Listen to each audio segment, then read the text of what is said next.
स्वप्नाच्या आभाळाला भिडणाऱ्या माझ्या बालमित्रांनो, माझ्या गरुडांनो, नमस्ते. या ठिकाणी बघा 4थी, 5वी, 7वी, 8वी स्कॉलरशिप सुपर ट्रिक मी घेऊन आलोय. काय सुपर ट्रिक मध्ये टाइम वेस्ट म्हणजे तुमचा वेळ खाणारी पद्धत वर्सेस ट्रिक बेस्ट म्हणजे लवकर उत्तर सुटणारी पद्धत. दोन्ही पद्धती या ठिकाणी मी तुम्हाला सांगणार आहे. प्रश्न बघा काय आहे.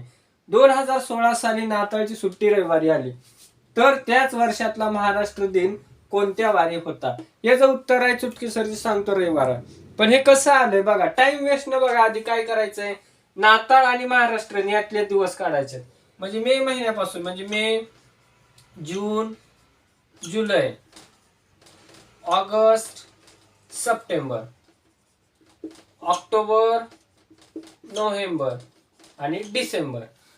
आता मे चे सर्व दिवस घ्यायचे, कारण महाराष्ट्र दिनाचा तुम्हाला वार माहित नाही, म्हणजे 31, परत जूनचे 30, जुलैचे 31, ऑगस्टचे 31, सप्टेंबरचे 30, ऑक्टोबरचे 31, नोव्हेंबरचे 30 आणि डिसेंबरचे 24 घ्यावे लागतात, कारण नाताळचा वार तुम्हाला माहिती आहे.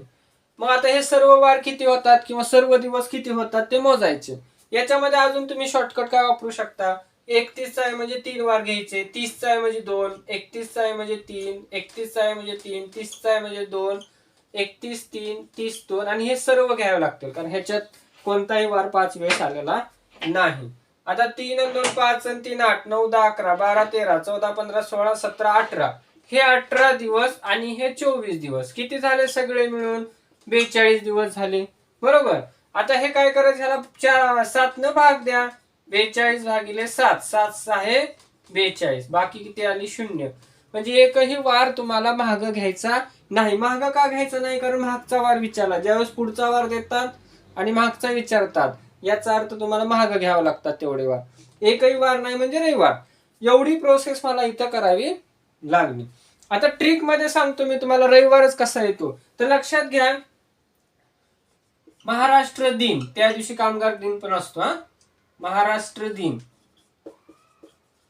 त्यानंतर आहे शाहू महाराज जयंती, त्यानंतर आहे गांधी जयंती. आता गांधी जयंती दिवशीच लाल बहादूर शास्त्री यांची जयंती असते. आणि परत आहे ख्रिसमस नाताळ. काय आहे, ख्रिसमस नाताळ.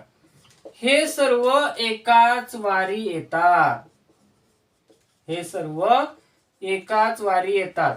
तुम्ही बघा कॅलेंडर बघा, हे सर्व एकाच वारी आहेत का नाही. लीप वर्षाचं पण बघा आणि साधं पण बघा, सगळे एकाच वारी येतात. म्हणजे हे कुठलाही वार विचारला तरी तोच वार, ह्या त्याच वर्षातला तोच वार राहणार. म्हणजे लक्षात कसं ठेवायचं बघा, ट्रिकनं पण लक्षात ठेवू शकतो की शाहू महाराज महात्मा गांधीजींनी महाराष्ट्र आणि ख्रिसमस नाताळ साजरा करायला हवा.